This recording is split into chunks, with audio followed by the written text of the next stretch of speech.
Right now, the world is not only facing a pandemic, but also a global education crisis. And that's why I'm here, together with my fellow youth representatives, to put education on the table.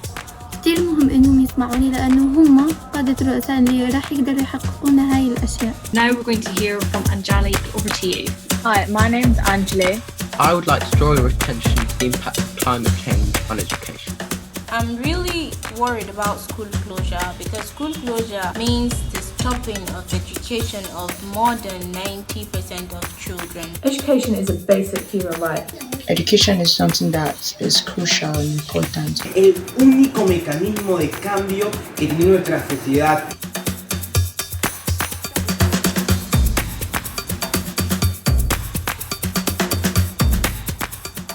What worries me the most about the school closures are the children that won't come back to school. وفي كتير بنات عم يبطلوا من المدرسة وعم بيعرضوا حياتهم للخطر بسبب الزواج المبكر. One action I want world leaders to take after this hangout is to make a plan for the educational future of children. Quiero que reconozcan nuestras necesidades y que sepan lo que pensamos y lo tomen en cuenta. It's easy to make a decision, but we have to live with them. In a few years' time, we will be the decision makers.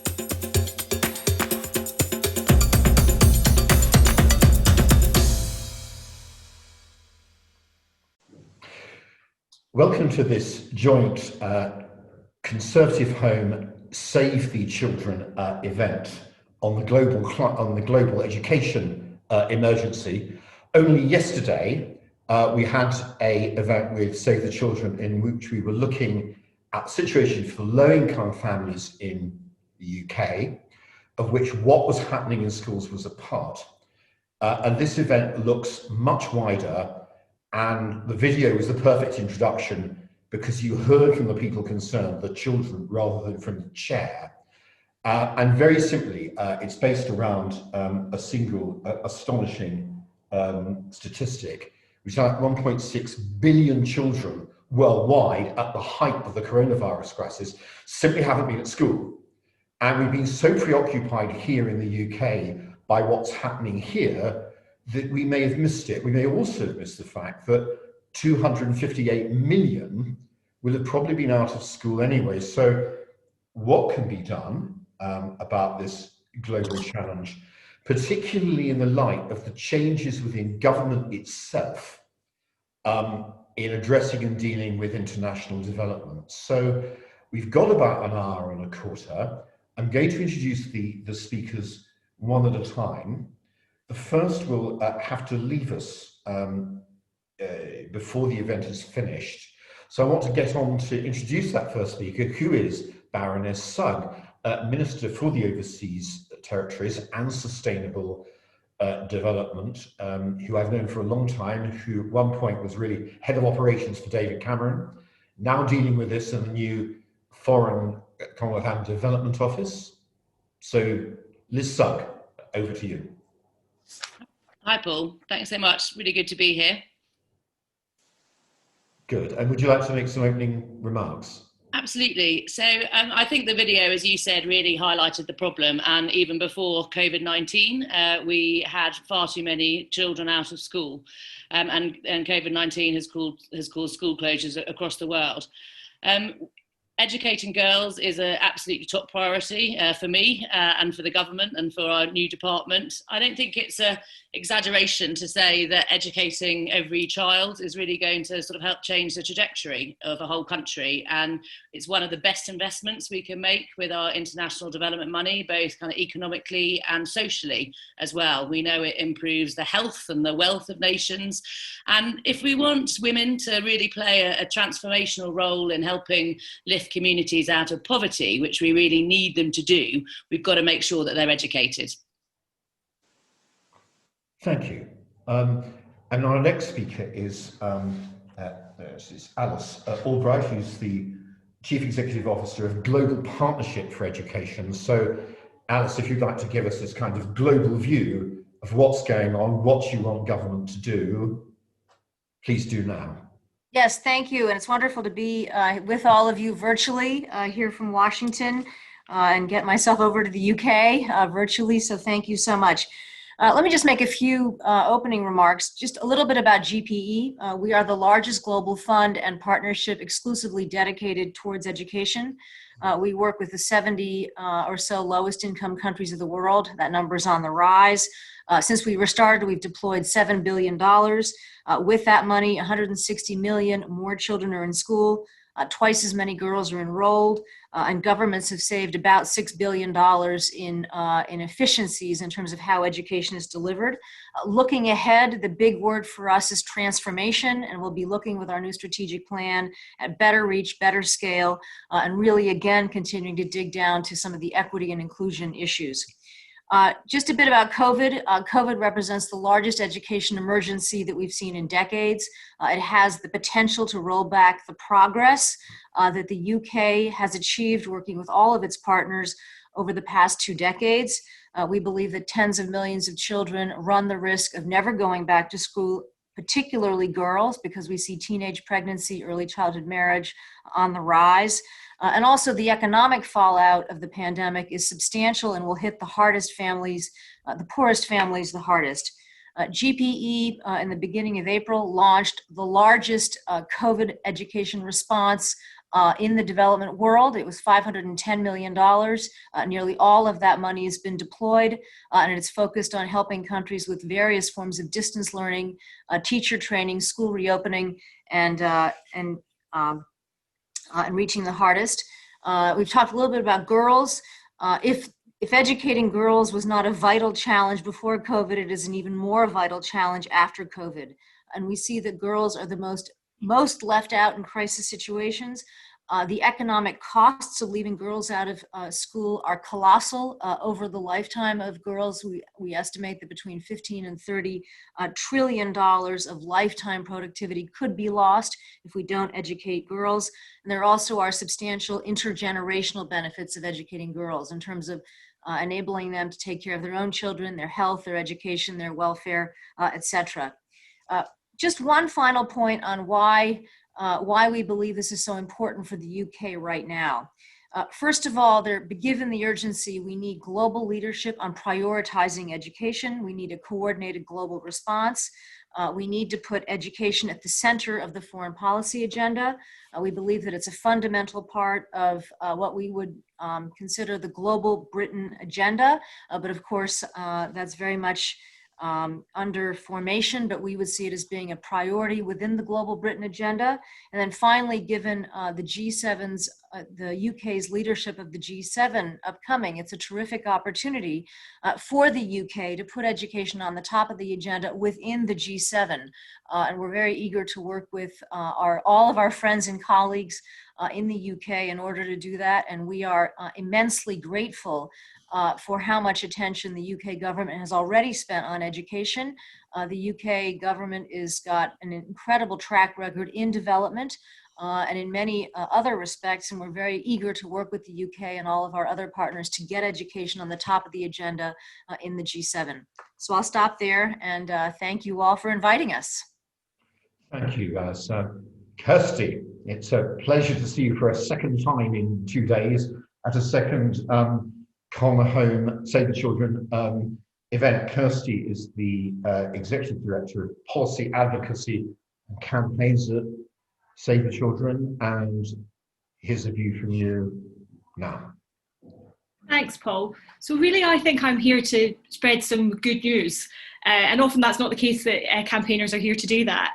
Because sometimes as an advocate, your job is to shine a light on something that no one is talking about. So that's the case in, for example, Save the Children's work on pneumonia, the biggest killer of children, but no one knows it's a problem. And sometimes our job is to bang the drum and say, people need to look at this. And sometimes even when people recognise there's a problem, it's such a world away from their own experience that our job is really to try and generate empathy. And that's the case in something like the work we do on toxic stress and mental health for children who've lived through war. And getting people in Britain to make the imaginative leap to thinking what that must be like for a child is a huge leap. But thankfully, with the education crisis, this is neither of those cases, because everybody is seized of the problem and everybody knows what it's like to be out of education. Because of course, school closures were an almost universal fact of this pandemic. So this is something that everyone is seized of and everyone can see. But just as a brief reminder of the scale of the problem, I think everyone grasps that it is a problem, but a reminder of the scale. You mentioned, Paul, that there's 1.6 billion children out of school. Save the Children's research suggests that at least 10 million of the children currently out of school as a result of the pandemic won't return. And that's on top of the 258 million children who were already chronically, as it were, chronically out of education. And that can feel overwhelming. But I'm here to remind you all that this is not hopeless. The reason that Save the Children is talking about a potential great reversal in child rights is because there has been so much progress. And Conservative members, British taxpayers, British voters have been a huge part of that progress. So the reason we are warning and raising the alarm is precisely because your previous good work is at risk. And the fact that we've done it before means we can do it again. And there's three reasons in particular that I think of all the different gains that have been in development, so whether it's child survival, maternal mortality, the number of kids in school, there's a particular reason I think Conservative members should be feeling that this is very much an agenda that they can and should be a huge part of globally. And there's 3 M's that really make me feel that. There's the manifesto, the money and the ministers. And all 3 of these are to be found in Britain today. So in the manifesto, the Conservatives at the last election promised some extraordinarily ambitious things about the future. So there were commitments on climate change, there were commitments on child survival, and of course there was this commitment around education. And the reason that was so important that these pledges were made in 2019 is because in 2021 we're about to have an extraordinary chance for Britain to show global leadership, because Britain will be hosting the G7, as has been mentioned, and then we'll of course be hosting the COP towards the end of the year. So the manifesto is actually intellectually an extraordinary platform for a year of multilateralism focused on the next generation. And we know the Prime Minister likes to look to the future and to be optimistic about it. And the G7 through to COP gives the Conservative government with its manifesto an extraordinarily coherent platform when thinking about tomorrow. In terms of the money, of course, Britain is one of the countries that has committed to 0.7. That happened under a Conservative government and has been stuck to. So I think people should feel extremely optimistic that there is the financial backing behind that intellectual leadership to really make a reality of the pledges and for the great year of multilateralism. And then finally, the ministers, and I don't want to embarrass Baroness Sugg, but we are actually really gifted in the UK with people who are absolutely tireless in their commitment to this. It's a personal priority for the Prime Minister. He gets it. The Foreign Secretary recently went to the UN General Assembly and spoke about putting the furthest behind first in the recovery. And of course, Baroness Sugg is personally absolutely tireless on this agenda. So we've got lots of the infrastructure and hardware there ready for this to be an extraordinary year for Conservative members next year, if we all find our place in this great drive for children's education, as I know everyone is committed to doing. Kirsty, thank you very much. And now we have Virginia Crosbie, MP for Ynys, who I first met, Virginia, when you were active in Women to Win. I don't know whether Ynys counts as part of the red wall or the blue wall, as we're meant to call it now, but whether it does or not, I know you've a long-standing interest in this subject, in the education of girls and women. So please give us your view. Yeah, absolutely. And thank you, Paul. And lovely to meet everybody. Yes, that's correct. It may look like I am in a farmyard here with some cows, but I can assure you I'm actually looking out on the Grenfell Tower. And this time last year, I was a maths teacher. I was teaching disadvantaged adults maths at the Maths Centre, which is described by Ofsted as a microcosm of the world under one roof.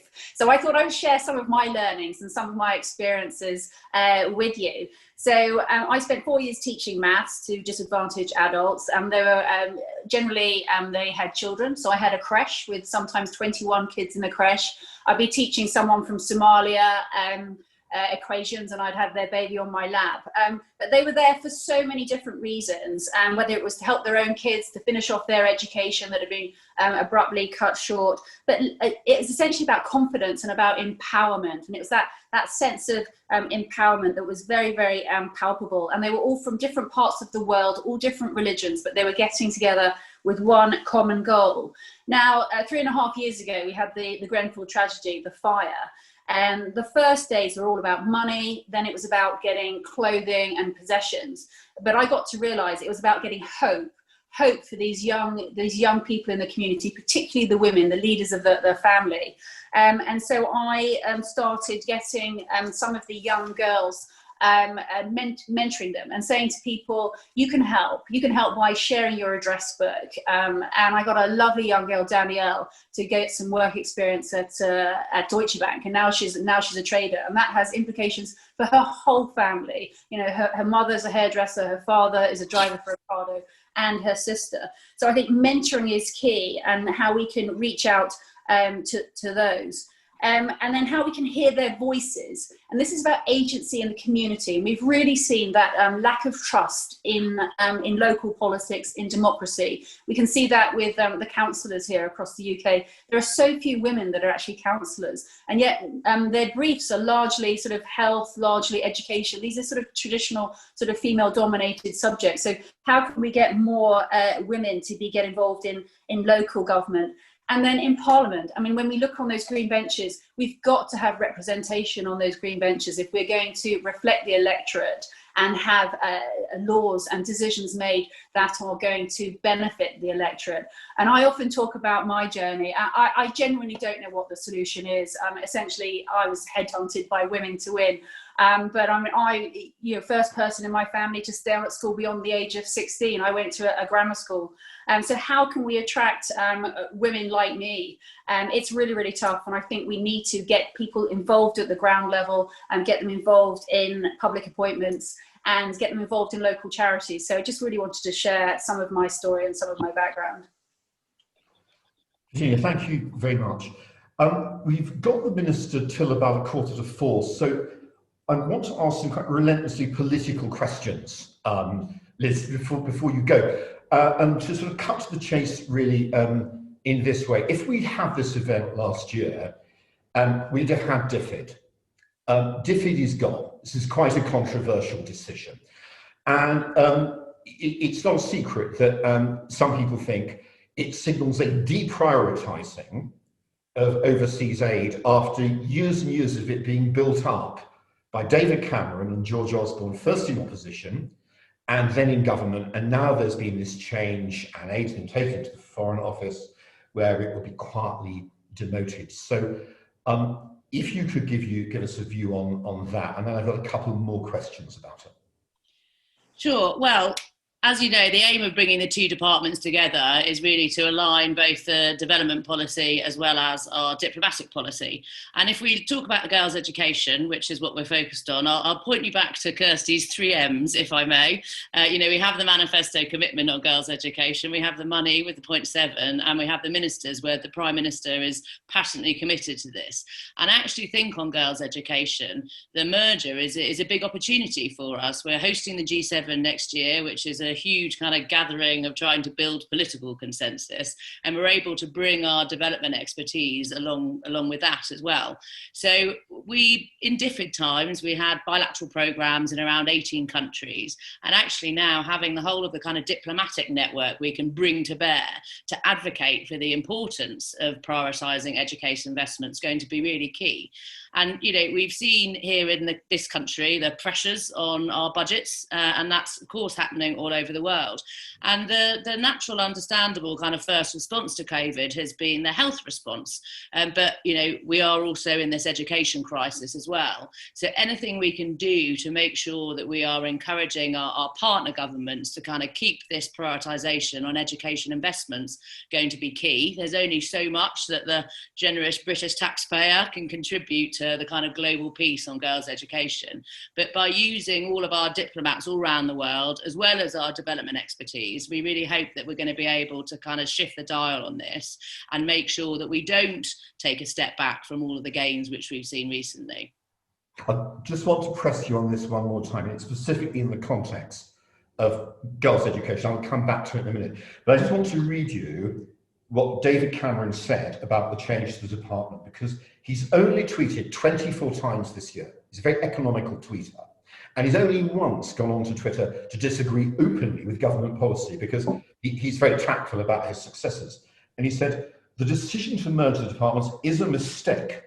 More could and should be done to coordinate aid and foreign policy, including through the National Security Council. But the end of DFID will mean less expertise, less voice for development at the top table, ultimately less respect for the UK overseas. Just in the light of that, and how much was spent within sort of the 0.7 on girls' education last year? How much is going to be spent this year in the light of the change in departments? So I think how much was spent on education last year? Well, exactly last year. Is whatever DFID was spent, is it going to survive now it's gone into this new department? Yes, it absolutely will survive. And, you know, it is on us as a new department to prove that girls' education is going to be a priority. You will see that in our focus on girls' education, you know, in the coming months and the coming years. We are planning on stepping up and doing even more than we did previously at DFID in the new FCDO. And you know, we have this great opportunity with the G7 next year. We have, you know, great opportunity supporting Alice's organisation, the Global Partnership for Education. And I think you can see actually in our COVID response and actually the funding we've given education in our COVID response that priority is going to be maintained, you know, now and in the future. Kirsty, I'm just going to cut in and ask you about this. I mean, you know, obviously, you know, Save the Children's got a very strong relationship with government, but did you feel when the change was made that it was going to have a negative impact on the government's overseas aid policy? And do you feel it could have any effect here, or are you basically satisfied with what the minister's saying? So I think we warned against it in advance of it happening. And when it happened, we immediately switched into thinking, how do we get the best out of this? Because there were arguments on both sides. And for us, the key thing was, how is it done? So how sensitive is it to the special expertise you need in development, and in particular, the rules around development spending that are internationally coordinated and are there to ensure that money that is meant for the poor is spent on the poor. Interestingly, in Conservative circles, there's always been a bit of a view that perhaps the public would like money spent more in the national interest, but that's not actually what the polling and the insight work tells us. The polling and the insight work tells us is that the public, of course, want to see the national interest taken forward by government, but also they do feel quite strongly that money that's meant for the poor should get spent explicitly on poverty reduction. So one of the tests for us will be, will the international rules be stuck to? The minister's told us that there is every intention of that, and we'll be looking forward to working with government to make sure that that happens. So for us, the key thing was, once the decision's made, how do we make sure that it works the best for everybody? Because we can't relitigate this in perpetuity. So the question is, how do we make sure that girls' education, child survival and the other manifesto commitments, which of course are binding and put a floor under the government's thinking, how do we make sure that those are really mainstreamed into the new department? And there's all evidence from ministers that they're keen to do that. And Virginia, you're of course confident the rules will be stuck to and the spending will continue basically as before. Yeah, absolutely, and this question of 0.7% of GNI always comes up when you're in Conservative selections, and I'm sure Paul will be aware of that. It's something that the Conservatives, they always ask you, what is your thought on that? And I think it's interesting, Kirsty's view, extrapolating that to the general public. My background is a scientist. I like the data. I like the comfort of the data. I like the accountability. And I think if we can explain that to people, this whole point about more trade, less aid, we're helping a country with their tax system, and then by default, they'll be less dependent on us. I think if we can get those messages across, and if the department is accountable, then I think we can achieve so much with support. Alice, you're broadcasting in from in Washington, and you're looking into a different world, but you will have seen this structural change that happened here. Do you think it sent any signal at all to the outside world? And how do you feel about the government's commitment to overseas aid and to protecting what it does to protect children's education abroad at this extraordinary time? Well, it is it is a domestic matter in the UK, so I will, it's not really up for us to comment on it too much. But I've been working with the UK on development matters now for 2 decades. It's been a great pleasure, both in health and in education. The UK has an incredibly proud track record in development. And we've gotten some very optimistic signals from our current friends, Baroness Sugg amongst them, top of the list, about the UK's ongoing commitment to development. You know, the UK is the only G7 country that is committed to 0.7. So it is unique in that, and we have every confidence that that will continue. DFID brings with it huge technical policy depth, and it's in some ways unique in that respect as well. So we've been getting some very encouraging signals. We're also delighted with Prime Minister Johnson's interest in girls' education. I could go on and on about why that's so important, and I'm happy to go into a bit of depth there. But so far, so good. We're delighted to be working with the UK. I mean, the UK has been a partner of GPE since the very beginning. And our relationship has only gone from strength to strength to strength, and we are looking forward to that continuing. So upward, onward, and let's keep ourselves focused on the main issues at hand. As just a quick supplementary, if I could be useful for the viewers watching. Boris Johnson and girls' education. Just expand on that a bit, because some of the viewers really, I think, won't know. It was one of his big causes when he was Foreign Secretary. But yes. I think that would have got a bit lost in the noise of Brexit. So just would you like to say a little bit more about that? Sure, and I do speak somewhat under the control of Baroness Sugg, because she's really much closer to this geographically and otherwise than I am. But Boris Johnson, Prime Minister Johnson, was very committed to girls' education when he was a foreign minister, and it has maintained that commitment. And we are delighted about that. And, you know, I think the question should be asked is, why does that matter? And there's 2 reasons. If you look at the impact of educating girls, there's a very significant, what I call pay it forward aspect. Girls who are educated are more likely to have their own children not die, and because they'll take care of them, we'll get them immunized, they'll get them educated. So there's a generational positive for it. And then if you look more broadly about society, you know, there's a huge list why educating girls matter. It helps provide productivity, it's work skills for the 21st century. There's trade opportunities. I mean, the list goes on and on and on. And so I think that Prime Minister Johnson, in zeroing in on this dimension of not just the education challenge, but the development challenge, has gotten it exactly right. And we are delighted to be able to be working with the UK and the Prime Minister on this. If you look at, you know, how many girls are left out of school, there's an urgency to getting this right now, and it will help their children, it will help reduce instability, it will help improve economies, it will help improve health systems, on and on and on. So we're thrilled, but I speak under the control of Baroness Sugg. She's closer to Let's turn to Baroness Sugg. Just a quick supplementary to you on both those points. Anything that you'd like to say to the viewers about why girls' education matters so much, and also about the Prime Minister, because after all, you're working closely with him, closer than any of the rest of us.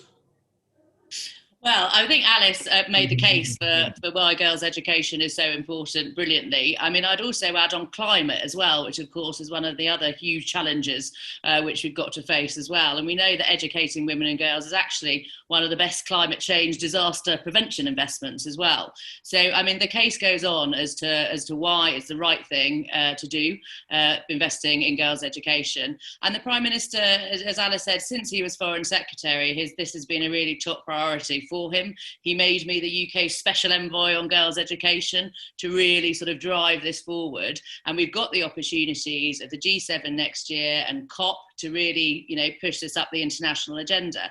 I also, but we're not waiting for that. We've recently, over the last couple of weeks, had the UN General Assembly, where we've, made sure that we are highlighting the importance of investment in this. And, the UK has a really great track record on education, and we do have a really excellent international reputation on it too. But we've got to do more because of the situation we find ourselves in, and we've got to really kind of use our global leadership to kind of bring the key players together and bring the decision makers together and really make sure that we're seeing a proper coordinated global response on education. And that's absolutely what we're aiming to do. Talking of which, let's just move on to the next question. Again, is very much a political one. I mean, we've got the responsibility for leading the G7 in 2021. So I kind of want to go around the panel asking them what they want to see the UK doing in this area come 2021, because the Prime Minister has made a speech about 2021, he has made a speech about the G7, but it's concentrated entirely, and I think understandably, on measures to counter another global pandemic. So what can be done, and what are you hoping to see? Virginia? Yeah, thank you, Paul. I think it's a fantastic opportunity for us to host the hosted G7, and we really do punch above our weight in the UK on education. I've got this big map of the world in the kitchen, and my kids always remark that the UK is so tiny, but yet everyone comes from all over the world to come to school here. So we really are doing something right, and it'll be fantastic for us to be leading there. And to answer your question about what I would like to see, we've got a fantastic goal of being carbon neutral by 2050. Absolutely fantastic goal in terms of the environment. Let's have some goals in terms of girls' education. Let's use this as an opportunity to really drive change and to deliver some real challenges. Okay, Alice, what are you hoping to see the UK do when we grasp the baton of G7 leadership next year? So when the G7 takes on an issue, it really signals something special. And what we'd like to see is Prime Minister Johnson, when he's at has the G7 presidency, put education at the top of the list. It fits very well with the responses to the pandemic in terms of the health piece of it. When you look at health and you look at education, they're very closely linked. One of the perhaps more silent impacts of the pandemic is education, because the only policy tool that countries had early on was to close everything. So education has been as much of a casualty of the pandemic as anything else. So we think that the health and the education piece fits very nicely together. What we'd like to see is Prime Minister Johnson putting it on the top of the G7 agenda, not just the UK agenda, but the G7 agenda. I think that there are some countries in the G7 that are already there, but some countries that may not be quite there yet. And I think that with the influence and the profile that he has and that the UK has, that's something that can be achieved. So our hope is education top of the agenda. Kirsty. I mean, I guess on one level you might expect someone from Save the Children to say this, but I do think it's striking that of each of the three major international manifesto commitments, so around education, around child survival, around climate change, they're all issues about what we owe to the next generation and what kind of world that generation is going to inherit.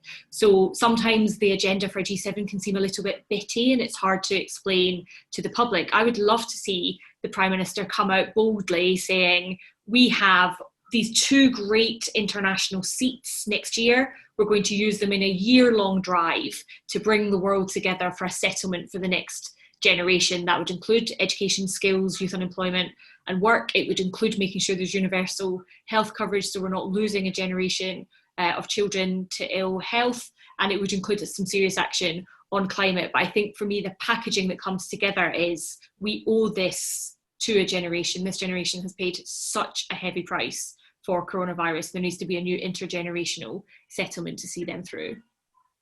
The Minister, how do you do it?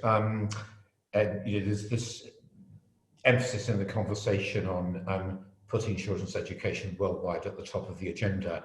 There's such a push to put so many aspects of policy at the top of the agenda, dealing with the coronavirus more widely, climate change. How realistic is this, and what do you think can be done?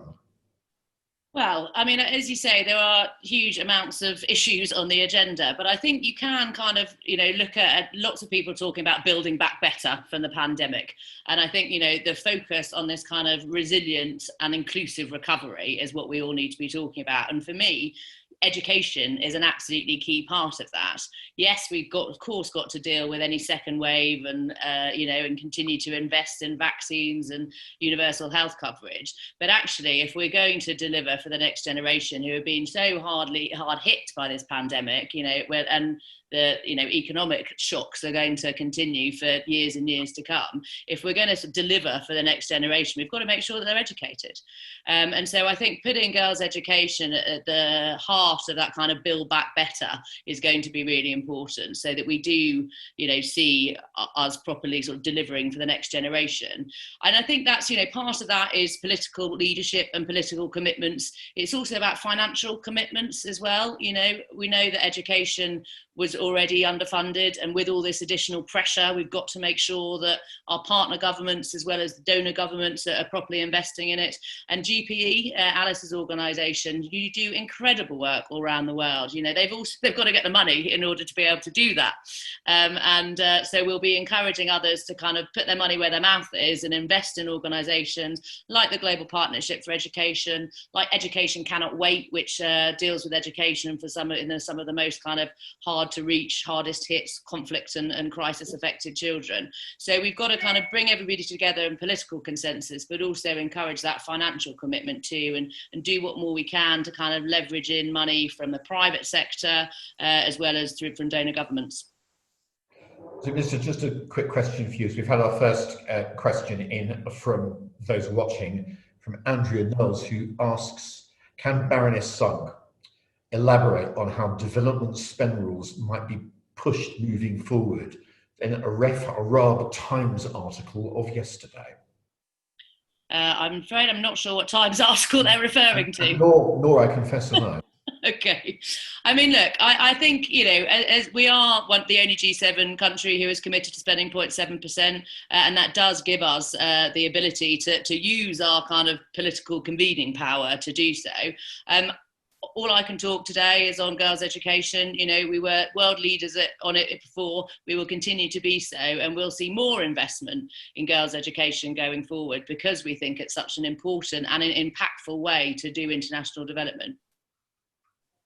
Okay, next question is this, and we've spent a great deal of time here in the UK debating how on earth kids who lost the best part of a year's education can catch up, given the school shutdowns, efforts to learn online that haven't always worked. You had all the exam problems. That's just in one country. I mean, if it was at the peak 1.6 billion kids, how on earth do you catch up? And what can be done to fill the gap? I mean, Kirsty, what can be done, both I suppose by the governments of the countries concerned, and the next by organisations that Save the Children that are working directly in those countries. Well, I mean, once again, here's the good news. Perhaps the only good thing that's come out of the pandemic as it relates to education is people have had to innovate incredibly fast. And whether that's organisations like Save the Children, GPE, Education Cannot Wait that have already been mentioned, or national governments, there's been a huge amount of innovation taking place about how you do distance education. And that can only be to the good in the long term to help us reach those children, tens of millions of which were already out of education. So in our own programming, we've been doing everything from delivering education lessons from WhatsApp, to recording puppet shows, teaching children how to do maths that they can watch on a mobile phone, to one that we are incredibly proud of. We have a camel library in Ethiopia that goes to the furthest reaches of villages, taking storybooks for children to help them catch up on their reading. So all that innovation, now that we know how to do it and actually how cheaply we can do some of those innovative services, then hopefully that will strengthen our momentum as we try to get to the other kids who've, as they've been chronically out of school. That's perhaps the only good thing that's come out of this. It has been such a spur to innovation. Alice, you'll be looking and thinking about this a lot, I imagine. Yes, very much building on what Kirsty is saying. I mean, first of all, you've got to move quickly. We moved within a matter of weeks to deploy $500 million. You've got to think about the right things, the right places at the right time. It's also not, there aren't sort of one size fits all here. So I'd say in terms of specific things, one is, yes, focusing on distance learning, but in a way that is appropriate for the technological landscape that you see in a country. For us, that's tended to be more TV and radio. You have to focus on reopening schools safely. So education ministries have to work with health ministries to understand what the spread of the pandemic is. You also have to invest in hygiene, hand washing, and those types of facilities, which we've done to help schools reopen. Then you've got to invest in learning assessment to figure out where the gaps are and help school systems know where children have fallen behind. We've also done some of that. And you've got to really focus on implementation. I mean, this is not just, sort of big policies that all of a sudden are going to just happen. You've got to focus school by school, district by district, and help them through the reopening process. On distance learning, before all of this happened, there were huge gaps in education, huge inequities in education. And I think that many of the things that we've seen be successful coming out of COVID are things that will be able to be continued to reach some of the hardest to reach. So there has been a bit of a silver lining here, if one can say that, and it's going to help us reach some of the remote part of the countries and the countries that we work with. And Minister, you'll have been thinking about this issue a lot, seeing other countries trying to deal with it. In your experiences, have any stood out as trying to tackle this issue particularly well in terms of getting kids to catch up with what they've been missing as a result of this pandemic? Well, I think catch-up classes are going to be really important. I think also kind of recognising that when children are out of school, the learning hasn't just stopped, often they're going to regress.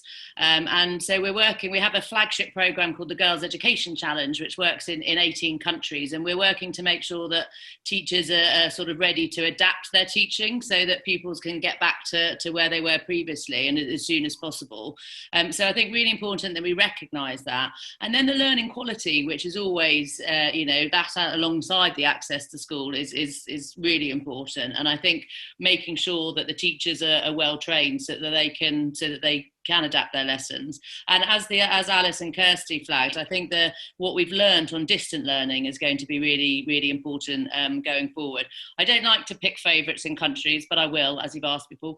I think Sierra Leone has done a brilliant job. They have an incredibly passionate education minister, Minister Senga, who has spent an awful lot amount of time on the road, actually going to see girls and pupils where they live to really understand kind of what the distance learning's been like and really understand what they're going to need. So, I mean, we've seen, great practice across the world, but if I had to pick one, it would probably be Sierra Leone, because they've got out there, they've actually understood what the problem is, and they've got a plan for when schools reopen, how to make sure that kids can catch up.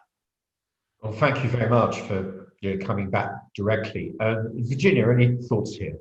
Yes, I wanted to say that I think that this is, I think we'll look back and actually see this as a seminal moment in so many different ways. If we look at the Great Fire of London in 1666, because of the Great Fire of London and all of this tragedy, we've got town planning and we've got the fire brigade. So we probably don't yet know what the benefits are going to be, but I can already see in doctors before the crisis, it was literally single digit, the percentage of doctors that could do online consultations, and now it's in the low 90s.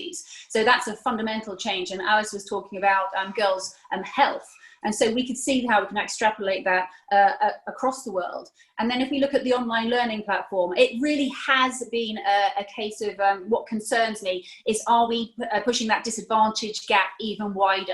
So I think we really do have to make sure that actually doesn't happen. And what I've been encouraged by is the opening up that Zoom learning has given, and like Harvard giving access to some of their courses for free. This is absolutely fantastic. All across the world, people are getting access to some fantastic educationalists. So I really hope we see that sort of sense of the world all being responsible to educate everybody globally together.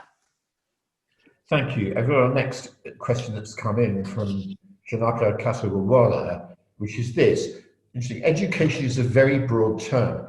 Can you prioritize the top 3 educational outcomes that girls, WRT girls should achieve at the primary and pre-primary level in developed countries? What are the top 3 outcomes that you'd be looking for, I suppose, for opportunity and success? Alice. I think there's really a couple things. One is we do see girls starting primary school but not finishing. So the first thing is continuing. That's the big challenge, continuing into lower secondary and upper secondary and university. The second is learning. If you look at the actual learning quality in many countries that we work with, it's not where it needs to be. The third is over the course of an entire education lifetime is learning what we would call 21st century skills, critical thinking, communications, problem solving, digital, to be able to really take on productive, to be productive in economies going forward. But the main thing is continuing. And one of the things that we see is that the combination of early childhood marriage, teenage pregnancy, which is on the rise, and fears of insecurity has led, and lots of other things, have led to girls dropping out of school between primary and lower secondary. That's kind of the crunch point for girls. So the big one is continuing and finishing, and then quality, and then skills. Virginia. In terms of the 3 outcomes, I think it's all about economic empowerment, and just at a very, very young age. I just don't think you can start too young. Primary school age, my students, they love The Apprentice, they love The Dragon's Den, they all want to be entrepreneurs, they all know an entrepreneur. At the Aldridge Academy just here, as you walk into the school, they've got these glass boxes, and in these glass boxes they've got entrepreneurs, so they are sort of living the dream. They're seeing what their future is going to be like. So I think it's really powerful to equip these young girls, these young women with the ability to actually have economic empowerment, and to be able to support themselves, and that sort of sense of self-worth that they can actually have an idea and actually deliver that idea. So I think that I really believe in, as Kirsty said, is shining a light shining a light on what we want to see more of. So from a very young age, giving them that sense of business and innovation and entrepreneurship. Okay, I just want to thank the Minister, because Liz, I know that you need to go now, so I'm going to let you and pass the question on to Kirsty in a moment. But thank you for joining us and you giving us an insight to what your department's doing about this huge issue now. Thank you. Thanks, Paul. And I really look forward to delivering on all these ambitions I've heard on girls' education at G7 and beyond. So thank you very much, and enjoy the rest of your conversation. Bye-bye. Great to see you. Thank you. And Kirsty, on those priorities, have you anything to add in answer to the question? Yeah, thanks, Paul. So I think there's probably 3 things that keep us awake, 2 for all children and 1 in particular for girls. So 1 is school readiness. So this is a great question. Thank you very much to the questioner for it.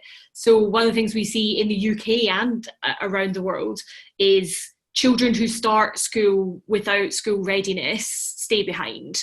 So in developing countries, that's often as a result of malnutrition or something else that has had an impact on development very early. So early education, I know it can sound like we have so many problems in the world. A sort of kindergarten for the world feels like a vision that's so far beyond where we are, but it is something that we work on a lot at Save the Children, is school readiness and early education, so that kids who start behind don't stay behind. Secondly, to Alice's point, the quality of learning, particularly in literacy and numeracy, that's as true for children in the developing world as it is for children here in the UK, that those building blocks of literacy and numeracy are absolutely critical to children's ability to thrive economically in the long run. And then the third issue that would be a priority from my point of view that's particular to girls is girls' safety at school. So going to school is a great protective factor for children against falling into child labour or particularly child marriage and exploitation. However, lamentably, not every girl is safe at school. So it is a huge protective factor, but we also still have work to do to make sure that children aren't being exploited or harmed when they're at school. So there's a huge agenda where girls' education and violence against women and girls meet, that I think would have to be a priority for the UK and for other donors going forward. Okay, I mean, for my next question, I want to go back to the very first answer to that last one, which is when I asked Alice about it, she stressed continuation. You have to keep going and just get through. And that might sound like a sort of modest aim, but it's absolutely essential to getting any kind of outcome. So I wanted to ask about it in this context. And we were talking about what can you do to catch up after all this education that's been missed. What can be done to ensure that the kids who've missed out now actually go back, given the peak figure was, I think 1.6 billion out. What can you do not only in terms of catching up, but actually just to make sure the kids get back into school in the first place? I mean, here in the UK, it's pretty obvious you've got a sort of working school system in a developed country. It might not always be so easy elsewhere. Kirsty. Yeah, so the research that we did that said that we estimate at least 10 million of those who are currently out won't go back. They are much more likely to be girls than boys. And we know this from the research that happened after the Ebola crisis. So we have made huge progress. And I say I can't stress this enough because it's one of the great good news stories that hasn't been told. The gap has dramatically narrowed between the number of boys and girls in school. However, once girls drop out of school, they're so much harder to get back in. I say we know that from the Ebola crisis. So there can be no effort at re-enrollment or effort at catch-up that isn't explicitly tailored to girls that will work. So we would like to see a huge focus, not just on funding for that, but there has to be so much work in countries. And it's so hard for donors to make that happen. It's really on national governments, families and communities to have the sort of collective conversation about what future they want for their girls. It's incredibly hard to make that happen from the outside, but to the extent that donors can focus on it, a girls tailored strategy is the way to make sure that what we saw after Ebola, we don't see after coronavirus. Virginia. Yeah, I wouldn't underestimate how hard it's going to be. The landscape is going to be completely different. You think how hard it is in the UK, all the families that have lost a loved one, a lot of people have lost their businesses, a lot of people have been made redundant. It's going to be really, really hard here. So imagine what it's going to be like in some of these developing countries where some of these young girls are simply going to have to go out to work. So I think it's a case of they need our help more than ever now. Alice, it was your thought originally that started me down this line of questioning. So tell me what you think. Well, I think we have a particular challenge coming out of the coronavirus crisis here. So I think there's a few things that we can do in particular. First of all, we need specific campaigns at the community level to convince people about the importance of going back to school. We're doing that right now in Rwanda and the DRC, for example. Because I think it is not just going to be sort of an automatic assumption that people will go back to school. Two is that the economic fallout for the developing world is going to be huge. We need to get money into countries that particularly are going to be hard hit. That's the second thing.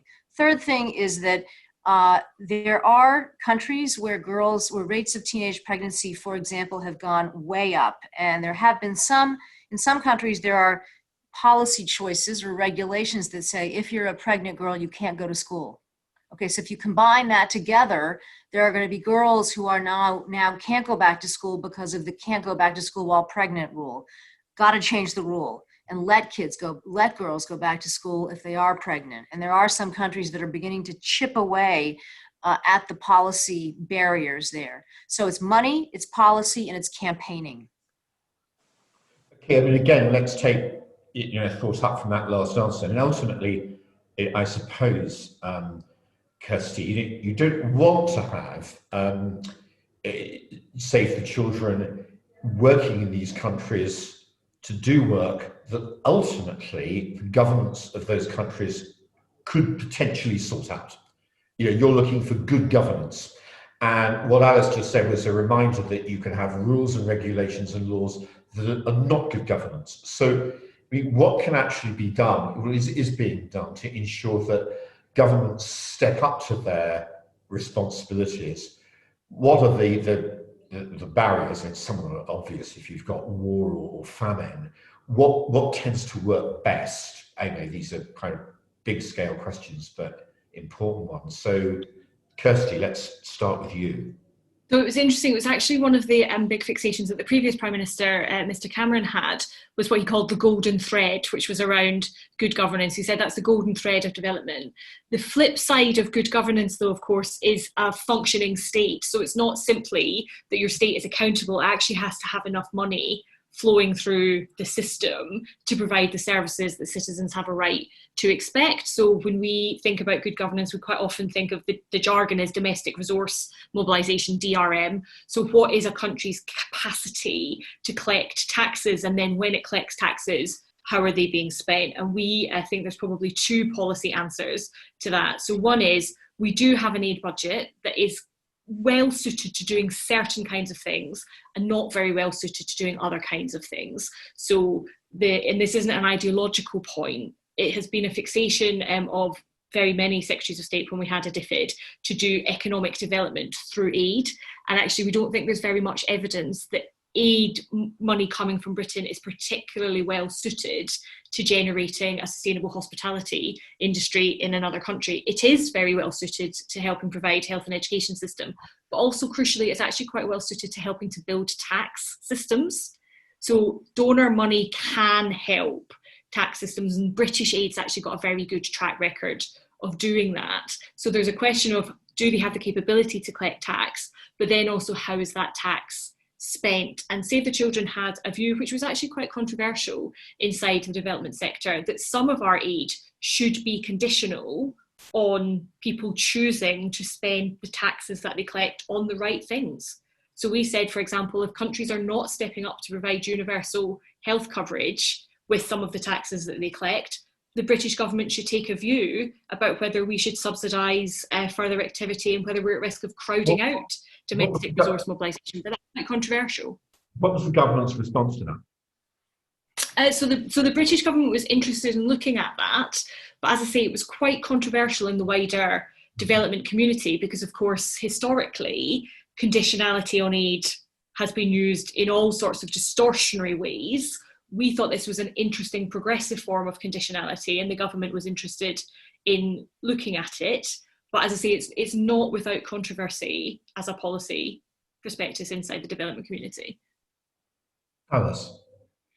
A couple of thoughts here. I mean, our overall business model approach to this is that governments and GPE should invest alongside one another. And for the longest time, we've said that GPE will be prepared to put aid dollars into countries if countries invested a certain percentage of their own budgetary resources on education. And that's something that continues. And we've seen a number of governments step up to what are considered sort of benchmark levels of domestic resources.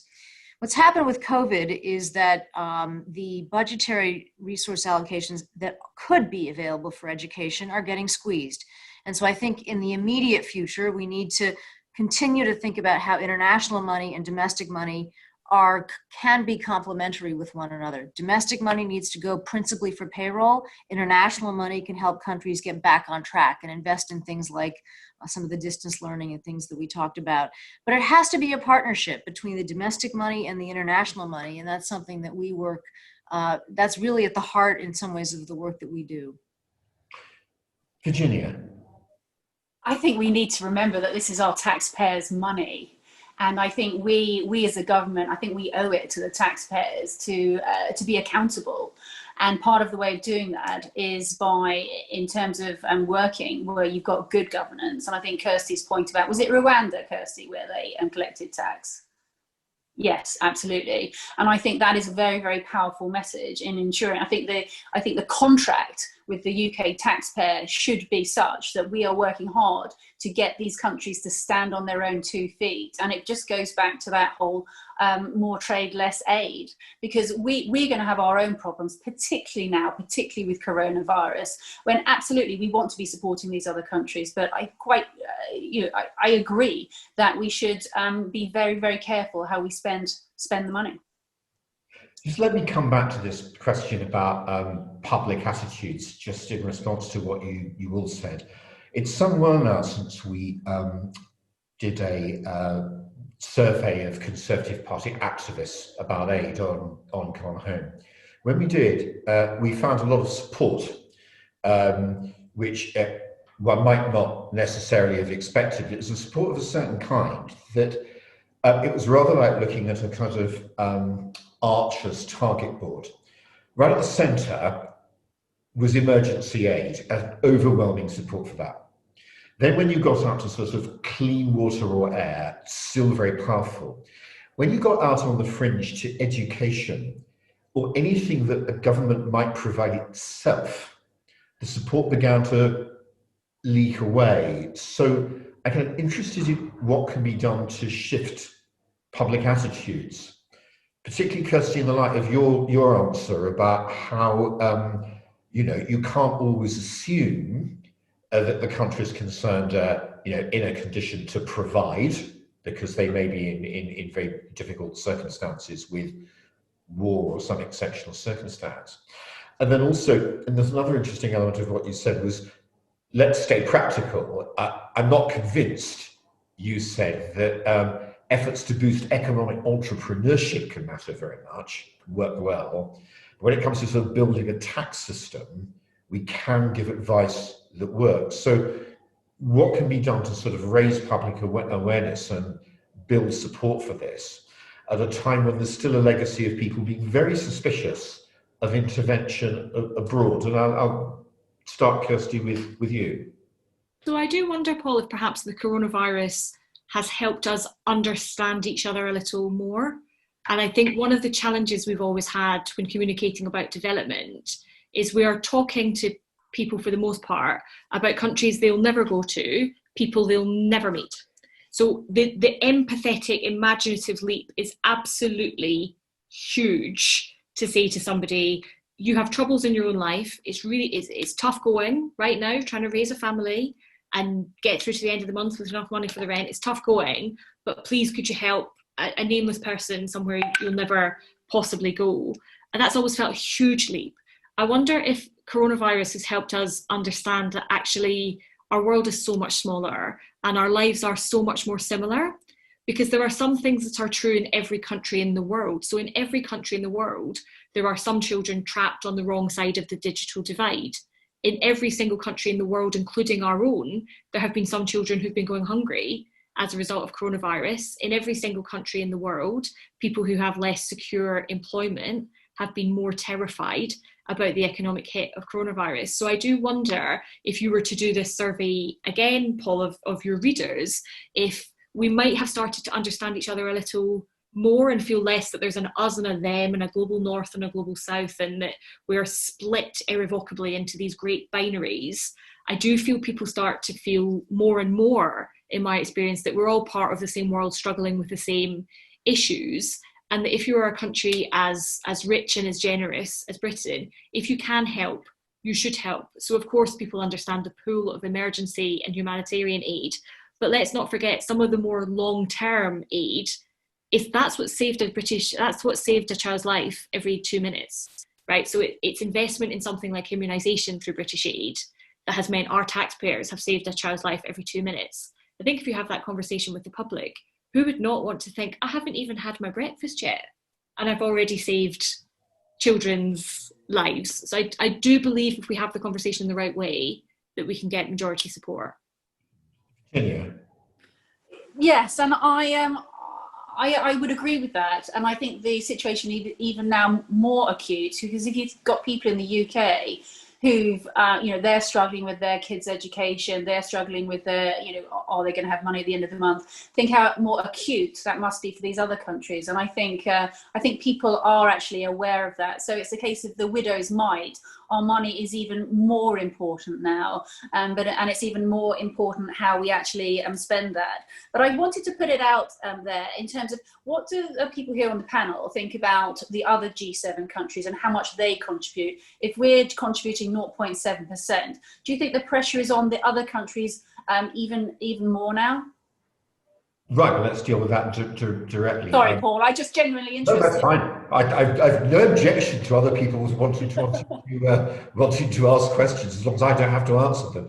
I mean, Alice, the two questions there, I suppose. There was Virginia's about, it was essentially we're meeting the 0.7 and what can be done to encourage other countries to do it. And what do you feel about attitudes in developed countries to helping to raise standards, say to deal with the education crisis in developing countries? Well, I think that this moment in many ways, particularly around education, has been incredibly revealing, because the problems that people are encountering in the developed countries, in their own living rooms and dining rooms, seeing children struggle, not being able to go to school, not having access to a computer, teachers struggling with how do you figure out this new environment. That's exactly the same problem that's happening in many of the developing countries. So in many ways, there's this incredible connection between what we see in the developed world and what we see in the developing world. We've done a lot of focus group testing lately, and it's incredibly revealing to people that there were 1.6 billion children out of school, almost like that. And it led to a response saying, well, hold on a second, every kid has the right to go to school. So I do think that we've hit sort of a watershed moment about understanding about education because of the pandemic. In terms of the G7 across the board has different levels of engagement and different ways of engaging in aid, some bilateral, some multilateral. There's a lot to be discussed there. We think that now is the moment for all G7 countries to step up and step up big, because we're at a precipice of either being able to recover from coronavirus or not being able to recover from coronavirus. And so I think it is in everybody's interest globally to step up and do what we can to recover. There's incredible generosity across the G7. We're immensely grateful for that, but I think we need to do more. Just Kirsty, on Virginia's question of what I thought Virginia's question was. I mean, there's this idea abroad that this is mean, nasty, post-Brexit Britain, but actually we are hitting the 0.7. And I remember consecutive Conservative ministers making a big point of saying we're the only country of the G7 that hits both the 0.7 and the NATO minimum target. I mean, what Save the Children's experience of dealing with other countries, other European neighbours, and no less developed than we are, but are not hitting the 0.7? Yeah, so I think it's a great question, Virginia, and I think the proof of the pudding is going to be next year. So I say when we have the Prime Minister having a whole year of global leadership and the chance to rehabilitate multilateralism with these multiple touch points, we will be in the driving seat of all of these global conversations. And I think if we were to get to the end of the next year without our leadership having helpfully leveraged the leadership of others, then we should talk about what the other strategy is beyond just bilateral and multilateral engagement. But I think until we've tried that next year, I don't see how it is anything other than beneficial to be going into a G7 or to the COP where we're trying to encourage others to join us, for us to be able to say anything other than, guys, we've done our bit.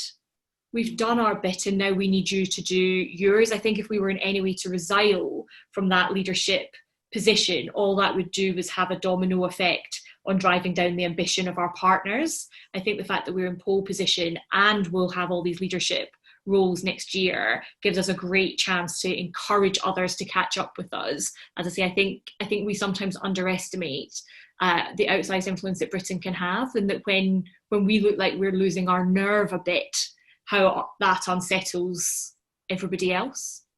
Just directly, Kirsty, are you worried about the government's commitment to the 0.7? It sounds as though you are, and as though you feel it could have a knock-on effect on our neighbours' willingness to meet the 0.7. So I am by nature a great believer in politics and always want to take what political actors say on face value and treat it in good faith. So the fact there's been the repeated commitment from government ministers to 0.7 is tremendously welcome. The question that the sort of aid accountants, those of us who do the real detailed monitoring work have, the question we have is about how compliant is the government going to stay with the DAC rules, which are the international rules which ensure that the money is spent in the most effective possible way. So I think any attempt to kind of bend those rules or make them fuzzy would actually be a great disservice to the taxpayer, because the thing that they do is they do create a straitjacket on spending. There's no doubt about it. They do limit the room for manoeuvre. But what they do is make sure that the money is spent as intended and as the taxpayer hopes for, which is getting the best possible results for the poorest people in the poorest places. Okay, when we were having our discussion yesterday, the discussion specifically was about the effects of the virus on low-income families and kids. So, as we move towards the close, what can be done to help the poorest, most disadvantaged children, as it were, the most distant from schools, in getting back to school as hopefully the coronavirus recedes? Alice? So I think in terms of reaching the hardest, there's two things I'd focus on in particular. One is looking at getting money to them specifically to enable them to overcome the economic challenges that they face. That's the first thing. The second thing is looking at connectivity solutions. Many of the hardest to reach are literally the hardest to reach geographically, not in an economic sense. And there are conversations going on about how to improve electricity and in particular connectivity of remote areas. And it may be that we're in what I would call a leapfrog moment around connectivity. There's conversations going on about how to make connectivity much cheaper, if not free, in order to try to get children some access to some of the content. But those are the two things that I'd focus on. Kirsty, you'll be seeing this at first hand in some of the work that Save the Children does abroad. I mean, how do you reach the most disadvantaged, the most vulnerable children? So I think I would very much endorse everything Alice said, and I'd say go back to some of the innovative work that we've been doing, and Alice is absolutely right. The role of television and radio is absolutely critical in that. One of the things that unites, however, our work abroad and our work here in the UK is sometimes achieving something for a group of children. The first step in that is prioritising that group of children. So the first step in that is deciding that they matter and that their rights are equal to the rights of all other children, and that therefore you will find a way. So there was such a long period of time, Paul, as you'll know, where refugee children were just felt they'd entered another world and had a different status, and there was nothing to be done when you were in an emergency in terms of getting people education. You just had to get them shelter and food and a degree of medical attention. And then 5 years ago, the world came together and said, no, actually, refugee children should have exactly the same rights to education as everybody else.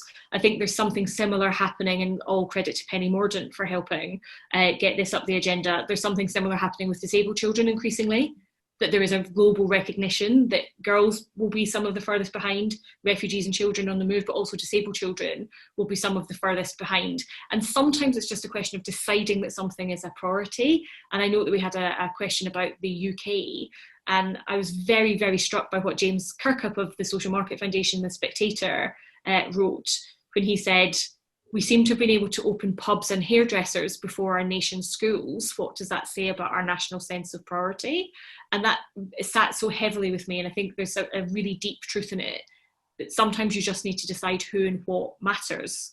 And then innovation will follow once you've decided on the objective. So I think that's the kind of role for all your readers, is keep the heat on about making sure that children and what matters to them is really at the top of everyone's agenda. Virginia. Yeah, I think it's all about money and investing so that these young children have got the facilities to go back to school too, and money to support their families to ensure that they do go back to school, and then linking that education, the success of that education, to giving them economic stability and empowerment and work. So I think it is so important that we get all of those, that whole package right. I mean, just finally, this is a kind of last question as we closed. I mean, we opened this event without any words at all. We just saw the film of children speaking themselves about what the effect of the crisis has been on them. So let's close with some thoughts about that. I mean, what can be done to give voice to children themselves to ensure that they play some part in shaping what the response is? I mean, after all, they don't vote. There isn't a parliament you send children to where they can give a representative answer. How important is it, and how can it be done? Alice? Well, one thing I think we heard is how much children miss being at school, and I think we have to understand in that is that school is a lifeline to children. So it's not just about the narrower aspects of education. It's nutrition, it's being together, it's learning how to, getting socialized into a group, etc. So there's much more to it than just the narrow aspects. And that's what was really coming through in the video clip that you started with. So when we think about the remedies here, it's a broader set of remedies. In terms of getting the children's voices in, there are lots of incredible youth advocates out there right now, and I think we ought to invite them into all of the discussions like this. We've done a few of that, a few opportunities of doing that, and let's listen to what they're saying. And they will all make a very compelling case about why they are so eager to get back to school. And it's being together, it's learning, it's building things together. It's also nutrition. I mean, there's a lot of reasons there. So let's get them into the conversation. Virginia? I think next year is a fantastic opportunity for us, having COP26 and G7. It's a real opportunity to be a voice for the next generation. And you really, really feel it with the environment. Let's feel it for education too. Kirsty, it was your film. You have the closing word. Thanks, Paul. So I think one of the things we find every time we survey children anywhere in the world is that education is their number one priority. So above food, above shelter, strangely above many of the things you might think, children so consistently everywhere in the world say, please let me get into school and let me complete it and have quality education while I'm there. So children have a great role to play in helping us do the policy work and the prioritisation and generate the political will. But interestingly, I think people sometimes think children can do the set piece bit where they make that argument and say their piece. But actually what we found is children are tremendously helpful in programme design. Like if you want to know whether an innovation is working, ask a 12-year-old. Right. So if you want to know if it's possible to learn on an iPad, the best placed person to tell you is a pupil. So we found that engaging with children has been so much more effective for how we do our own work, as well as how we advocate for their rights and interests. So there's absolutely no part of our work that isn't improved by the participation of children. Well, thank you all very much. I mean, it's been a very wide-ranging and very thought-provoking discussion. I'd obviously like to thank the panelists. Thank Save the Children for partnering us with this second event. Thank the audience and say that in due course this discussion will be available on YouTube to see, and to remind everyone watching that our next event will be at 5 o'clock about turbocharging electric vehicles. Anyway, thank you very much, Virginia, for joining us. My pleasure. Kirsty, we're very grateful to have had you with us this afternoon. Thank you. Thank you. Thanks, everybody. Thanks, everybody. Take care. Bye.